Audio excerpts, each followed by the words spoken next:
Hi, I'm Jamie Andreas from GuitarPrinciples.com, and right now I want to talk to you about how your thumb should behave when you're playing scales. Now, we're talking, of course, about the left-hand thumb, or your right-hand thumb if you play lefty.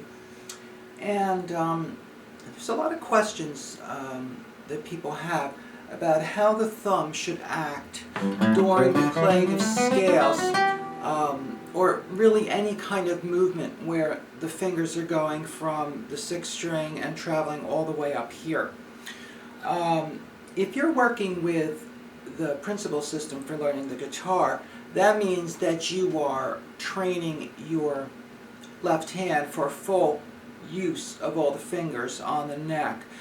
In the principal system, we do not do what most methods do and start down here and train fingers one by one. We train the whole thing from the beginning, because when you train one by one, as you're training one finger, you're really giving the other fingers bad habits. So we, in our method, go for the training of all the fingers, starting out with full reach of the fingers across the frets, and then we develop that across the strings like this.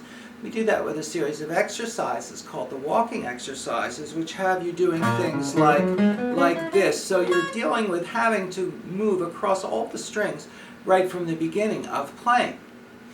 Now, a lot of times people are confused as to what their thumb should be doing in the back. And in fact, a lot of times find myself correcting people because their thumb is doing too much movement. So before I show you what your thumb should do, I want to show you what shouldn't happen.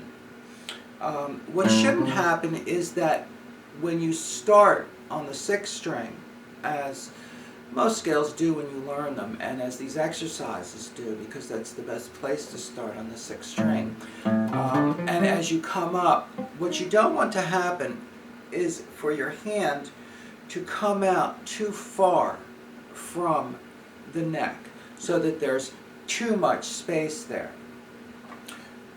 Now, if that happens, it's because your thumb has traveled too far, and the reason that's bad is because when you don't have enough thumb behind the neck and you're out like this, it simply unbalances the hand. You can play like this, but it's not as good a position. You're going to create more tension.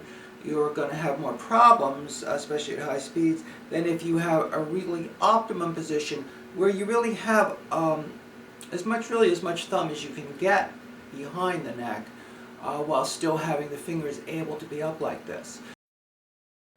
As we come across the strings, we do not want to end up with the thumb having traveled too far. The thumb is really not going to do a whole lot of movement as we go from the sixth string to the first string. It's only going to move slightly. And I'm going to show you now what it looks like from behind, from the thumb's view behind the hand, so you'll really get a good idea of what your thumb should be doing when you play scales or any kind of movement where you're going from the sixth string to the first string. So here you can see how I have my thumb positioned when all my fingers are on the sixth string. Now, as I go up to the fifth string, here's the only thing that happens. It really doesn't change where it is on the neck. It just changes its direction of pressure. So that's how I am when I'm on the first string. The way I don't want to be is too much like this. That's the mistake people make, is that they will, if they're doing my walking exercises, they'll come like this and they'll allow the thumb to come way too much like that. It doesn't need to do that. What we want is that the fingers are certainly curled. There's a space here, but there doesn't have to be too much space. That makes it playing awkward. A good way to get the feeling for this, of how much movement you want in the thumb, is to, before you play a scale or an exercise going from the sixth string to the first, start out like this with your thumb in a comfortable position, and of course the thumb should never be like that. It's going to be like this.